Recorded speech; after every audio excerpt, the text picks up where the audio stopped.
Le journal de ce 23 mars, bienvenue à tout le monde. Merci d'avoir suivi la télévision rwandaise. Vous êtes avec moi-même, Michel Iradukunda, au menu de cette édition. L'Office de l'Ombudsman exhorte les autorités de base à approcher davantage la population et à répondre à ses préoccupations. La Banque rwandaise de développement et l'Agence nationale de recherche et de développement industriel viennent de signer un accord de coopération qui facilitera l'accès au crédit. Les habitants du camp de réfugiés de Mahama, en district de Kirehe, sont heureux des infrastructures d'eau potable qui étaient mises à leur proximité, mais souhaitent qu'on leur donne du nouveau matériel de conservation d'eau potable. Bienvenue encore une fois à ce journal. L'Office de l'Ombudsman exhorte les autorités de base à approcher davantage la population et à y répondre à ses préoccupations. Cela intervient alors que le dit office a lancé depuis hier mardi une semaine de lutte contre la corruption et l'injustice. Le point avec Jeannette Ouabier. Dans ses habitudes, l'Office de l'Ombudsman approche la population pour entendre ses préoccupations et les soumettre aux autorités compétentes. Les soucis de la population sont souvent liés à la corruption et aux injustices. Dans le même exercice ce mardi, dans le district de Nyarugenge, dans la ville de Kigali, de longues files de gens pouvaient être observées.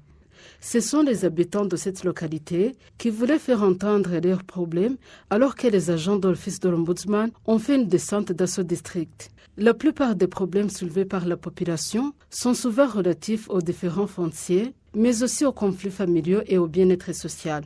Les agents de l'Office de l'Ombudsman et les autorités de base suivent les problèmes soulevés par la population et répondent publiquement à ceux qui peuvent être résolus sur place. Ceux qui ne peuvent pas être résolus sur place trouvent des orientations convenables.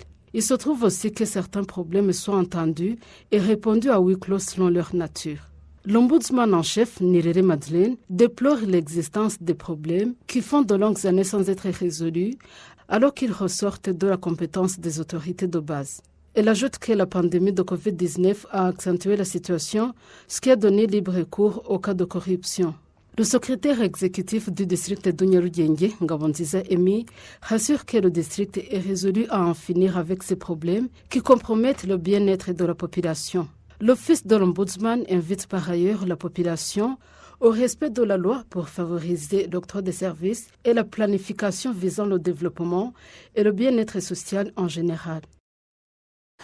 La Banque rwandaise de développement et l'Agence nationale de recherche et de développement industriel viennent de signer un accord de coopération qui facilitera l'accès au crédit aux industriels œuvrant dans les secteurs de l'agriculture et de l'élevage, la construction ainsi que l'extraction minière. La directrice de la Banque rwandaise de développement indique que ces crédits seront octroyés à un taux d'intérêt assez bas pour permettre aux industriels à se remettre de la pandémie du Covid-19, occasionnant ainsi la relance économique du pays en général.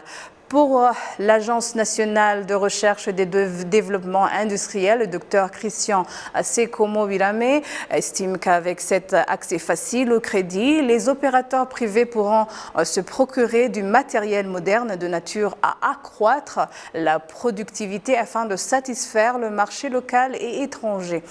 La mise en exécution de cet accord sera facilitée par un appui de la Belgique évalué à 2 300 000 €, soit 2,5 milliards de francs rwandais. À présent, nous allons un peu partout dans les écoles où étudient des enfants nés en 2016 et 2017, où se déroule l'activité de vaccination contre la poliomyélite, activité qui va se poursuivre un peu partout dans les villages. Kassim Youssouf. Un peu partout dans les écoles où étudient des enfants nés en 2016 et 2017 se déroule l'activité de vaccination contre la poliomyélite, activité qui va se poursuivre également dans les villages.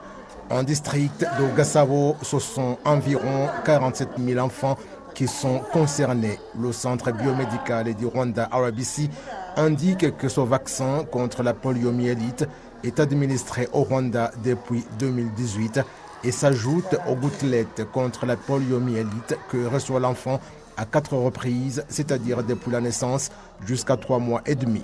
Certains parents admettent avoir maintenant compris l'importance de la vaccination pour la santé de leurs enfants. Les enfants qui n'ont pas été vaccinés, c'est un problème très délicat.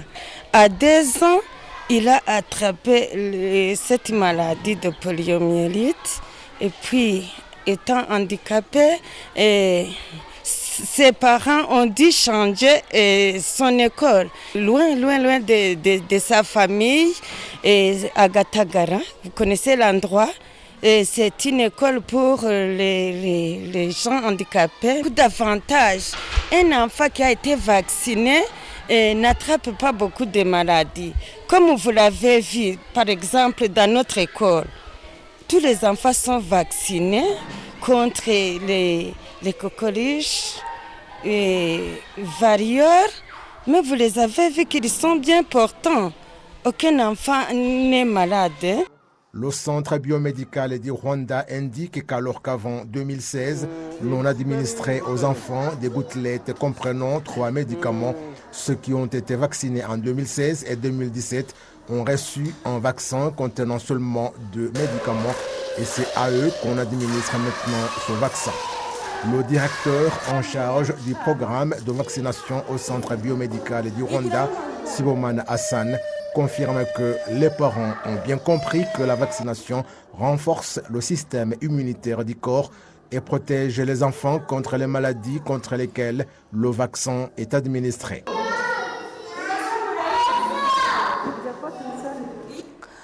Les membres de l'association Nunga Nanghabandi, regroupant les femmes du secteur de Kasaka dans le district de Nyamagabe, qui ont des enfants ayant différents handicaps, tant physiques que mentaux, affirment que le métier qu'elles ont choisi, qu'elles ont appris de fabriquer des meubles et des étagères à partir des cartons et des papiers, leur procure de l'argent, leur permettant de prendre soin de leurs enfants. Notre consoeur Consolate Kamagajo a visité ces femmes.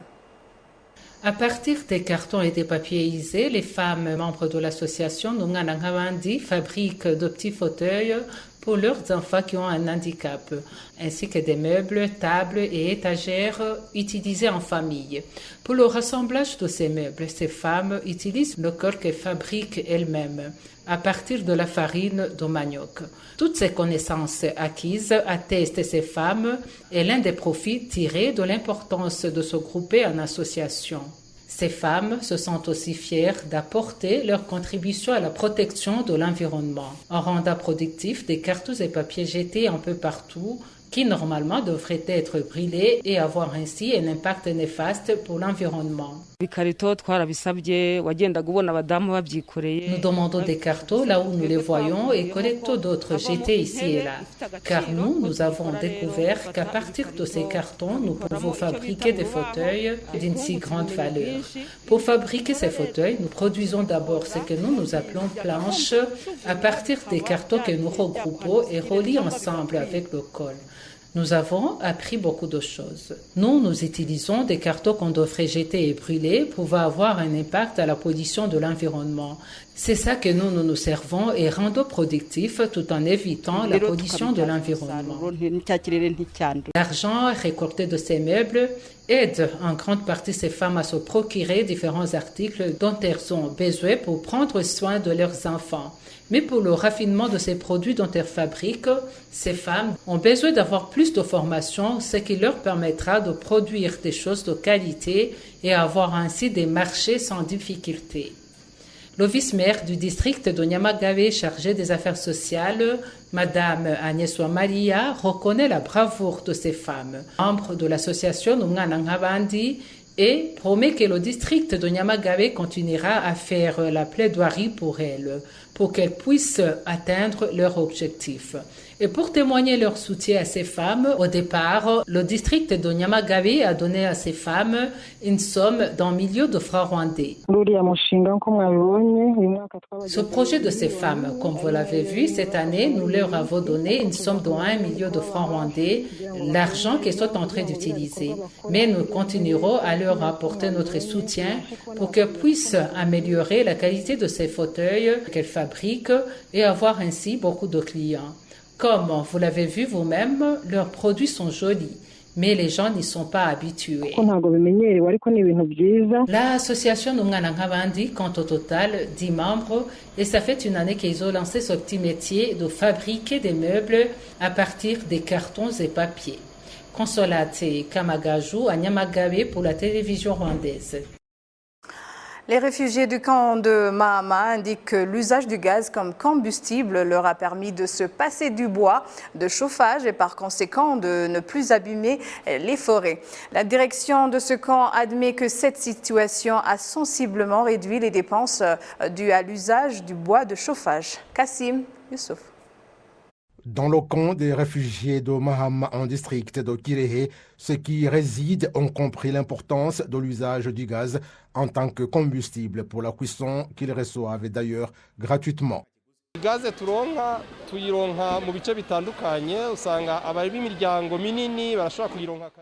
gaz est octroyé différemment à ceux qui ont des grandes familles, c'est-à-dire entre 8 et 16 ménages, comme celles entre 6 et 7 ménages, peuvent recevoir 2 bouteilles par mois.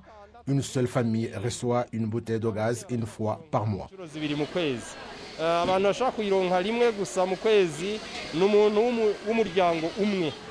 Mumararungu Konsessa est mère de 5 enfants et vit dans ce camp de réfugiés. Elle indique que l'usage du gaz lui permet de les nourrir à temps lorsqu'ils reviennent de l'école.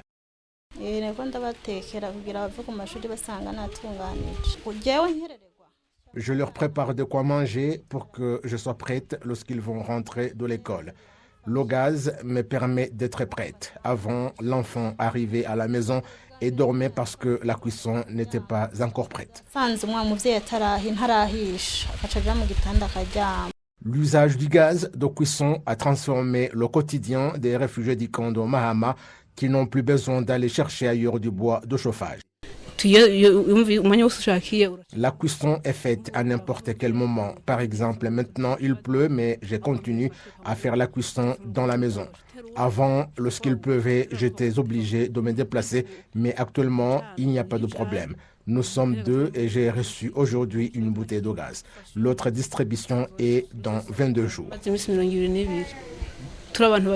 L'usage du gaz comme combustible dans les camps des réfugiés a débuté il y a 3 ans et il est à hauteur de 100% dans les camps de Mahama et Mugombwa et en général dans les 5 camps que le pays compte, il est à 67%. Le responsable du camp des réfugiés de Mahama indique que l'usage du gaz a sensiblement diminué les dépenses qu'on effectuait pour l'achat du bois de chauffage et par conséquent a favorisé la préservation de l'environnement. Je considère l'usage du gaz au camp des réfugiés comme une solution appropriée parce que lorsque les réfugiés sont arrivés ici en 2015, ils ont utilisé tout le bois, même les racines, et je pense que nous utilisions plus de 2000 stères par mois. Concernant le prix au marché du gaz, nous sommes ici à 1150 francs grâce aux accords entre l'OHCR, Safegaz et SP qui nous livrent actuellement le gaz. La hausse du prix du gaz n'a pas impacté le camp de Mahama parce que nous avons nous-mêmes acheté les bouteilles et ils ne font que nous le distribuer. L'on compte au Rwanda 5 camps de réfugiés pour une population de 120 000 personnes, dont 10% résident à l'extérieur. Le camp de réfugiés de Mahama compte environ 60 000 personnes. Toujours à propos du camp de réfugiés de Mahama, au district de Kirehe, ses habitants sont heureux que des infrastructures d'eau potable aient été mises à leur proximité, mais souhaitent qu'on leur donne du nouveau matériel de conservation d'eau en remplacement de celui qui est déjà là. Une usine d'épuration d'eau pour le bien-être de la population du camp de réfugiés de Mahama a été construite en 2016. Et cette population est heureuse d'avoir accès à l'eau potable. Lorsque nous sommes arrivés ici, l'eau puisée dans la rivière Akagera était distribuée à partir des véhicules citernes, mais maintenant nous avons accès à beaucoup d'eau.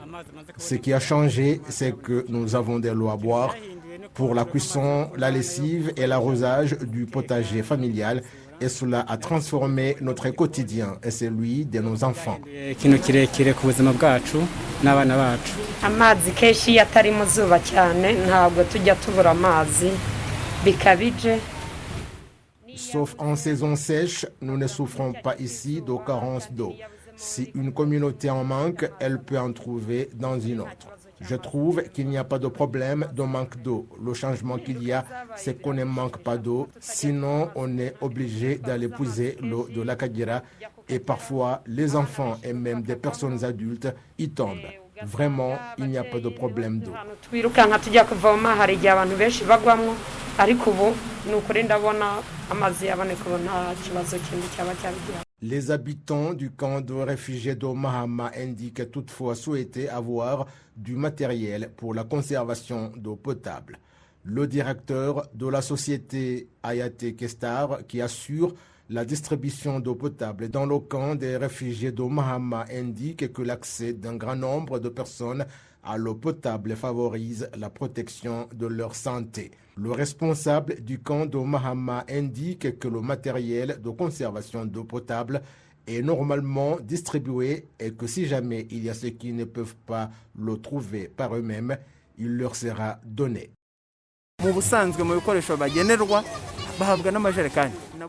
Parmi le matériel qui leur est destiné, on trouve des jerrycans.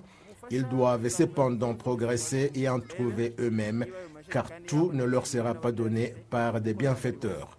Nous allons poursuivre le plaidoyer auprès de ceux qui sont concernés pour voir si ces jerrycans seront disponibles et voir également ceux qui n'en ont pas, parce que ce n'est pas tout le monde.